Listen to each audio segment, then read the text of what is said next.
Une vidéo pro, c'est une vidéo qui ramène de l'argent dans votre activité. Seulement, quand on débute sur Internet, on a tendance à tomber dans 7 pièges qui coûtent cher et que je vais vous éviter aujourd'hui. Troisième erreur qui est de penser qu'on ne sera pas crédible en vidéo. Donner une image pro au premier coup d'œil, c'est bien, mais comment faire si, pendant le tournage, vous savez plus quoi dire, si vous vous trompez, que vous bafouillez, etc. Vous voulez un positionnement expert, bien sûr, pour être crédible, inspirer confiance, dégager une image dynamique. Un expert, ça maîtrise son sujet, ça passe pas son temps à bafouiller et à se planter. Sauf que dans la réalité, pendant le tournage, tout le monde se plante, même les pros. Même moi, et vous vous planterez aussi. Et heureusement, j'ai une bonne nouvelle, c'est que c'est pas grave, vous allez voir. D'ailleurs, est-ce que je me suis planté depuis le début de cette vidéo? Non? Bah si en fait, mais vous l'avez pas vu et voilà comment ça marche.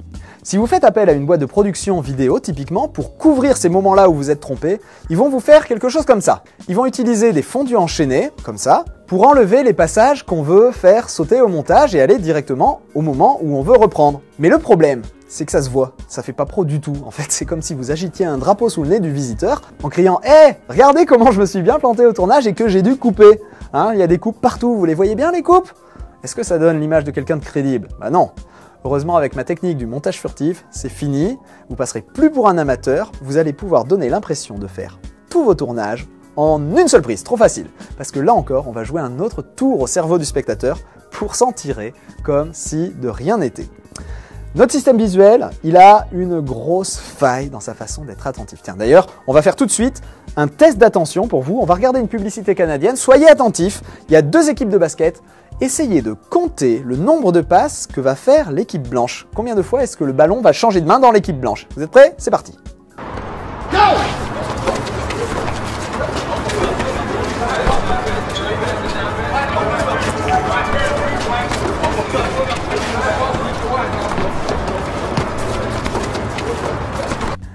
Donc, vous me dites 13. Ouais, bravo, sauf que, est-ce que vous avez vu l'ours qui danse le moonwalk? Non, je plaisante pas. On va rembobiner, regardez mieux. C'est difficile de le louper, Et pourtant, vous l'avez loupé. Alors, comment est-ce que vous avez pu passer à côté d'un truc aussi gros? C'est parce que notre cerveau est très bon pour voir ce qu'il cherche, mais alors il est complètement nul pour voir ce qu'il n'est pas en train de chercher. Et ça, c'est une faille qu'on va utiliser à notre avantage pour empêcher le spectateur de s'apercevoir que vous êtes planté au tournage et qu'on a dû couper. On va utiliser ça, on va obliger le cerveau à chercher quelque chose. Ça, c'est facile, il suffit de changer brutalement d'image. Si le changement est vraiment net, le cerveau se met immédiatement en mode recherche pour essayer de lire cette nouvelle image. Et donc au montage, je vais passer d'une image comme ça en plan large, normal, à une image beaucoup plus serrée, ou le contraire, simplement en zoomant, dézoomant, un bon coup avec le logiciel de montage. Dès qu'on change l'image, le cerveau se met en mode recherche et donc il va commencer à chercher le truc le plus évident, le plus facile à reconnaître pour lui. Pour un système visuel humain, le stimulus qui est le mieux câblé, le plus rapide à reconnaître, c'est un regard humain, les yeux du présentateur dans notre cas.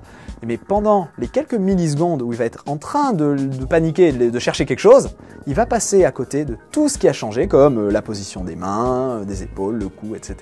Erreur numéro 4, se laisser impressionner par la technique. C'est une erreur que font de nombreux entrepreneurs avant même d'essayer. Ils se disent « Voilà, j'y connais rien en caméra, je sais pas me servir d'un logiciel de montage vidéo et rien que de jeter un coup d'œil au manuel, ça me donne la migraine, j'y comprends rien. » Du coup, il baisse les bras et il se donne jamais l'occasion d'essayer et de se rendre compte à quel point c'est devenu simple de nos jours. Il y a 2 choses à bien comprendre. 1, les matériels et les logiciels ont fait vraiment d'énormes progrès ces dernières années. La plupart des caméras modernes, surtout pour les modèles grand public que je recommande d'utiliser, font des merveilles en mode tout automatique. Si vous suivez mes conseils pour l'éclairage, vous savez que votre image sera magnifique et la caméra s'occupe de tout le reste toute seule. Mise au point, ouverture, vitesse d'obturation, tout ça, vous n'avez pas besoin de vous en soucier ou même de savoir ce que c'est. L'appareil le fait pour vous.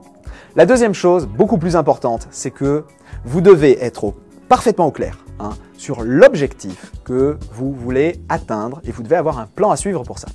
Si vous vous lancez en n'ayant aucune idée de ce à quoi votre vidéo doit ressembler au final et qu'en même temps vous découvrez votre logiciel de montage en partant de zéro avec juste le manuel, là c'est sûr, vous allez vous perdre, faire n'importe quoi, rencontrer tout un tas de problèmes techniques sans savoir comment trouver la solution, alors que si vous avez une idée parfaitement précise de ce que vous voulez obtenir et que vous suivez un plan étape par étape en sachant quoi faire à chaque étape, alors Trouver comment le faire, ça devient très facile. Même avec le plus touffu des manuels, vous savez quoi faire. Vous voulez changer la taille de l'image du présentateur après la coupe en gardant les yeux du présentateur au même endroit.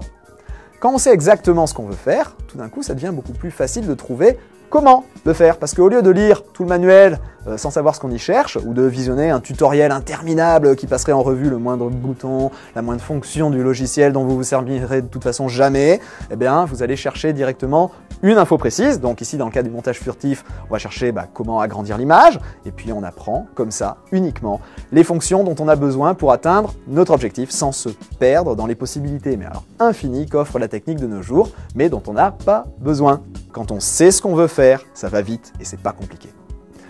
La vidéo, pour vous, en tant qu'entrepreneur, c'est pas une fin en soi. C'est un moyen. Internet, tous les aspects techniques, ce sont que des outils pour communiquer avec nos prospects, d'une façon qui va les impliquer, les intéresser, qui va faire passer notre message efficacement en les gardant attentifs jusqu'au bout de ce message. Connaître toutes les fonctions, savoir tout faire, c'est pas votre job d'entrepreneur, c'est le job d'un technicien. En tant qu'entrepreneur, votre job à vous, c'est d'être au clair sur les objectifs à atteindre et d'avoir une feuille de route claire sur les étapes à suivre pour réaliser cet objectif. C'est pour ça que dans toutes mes formations, j'inclus toujours des vidéos pas à pas.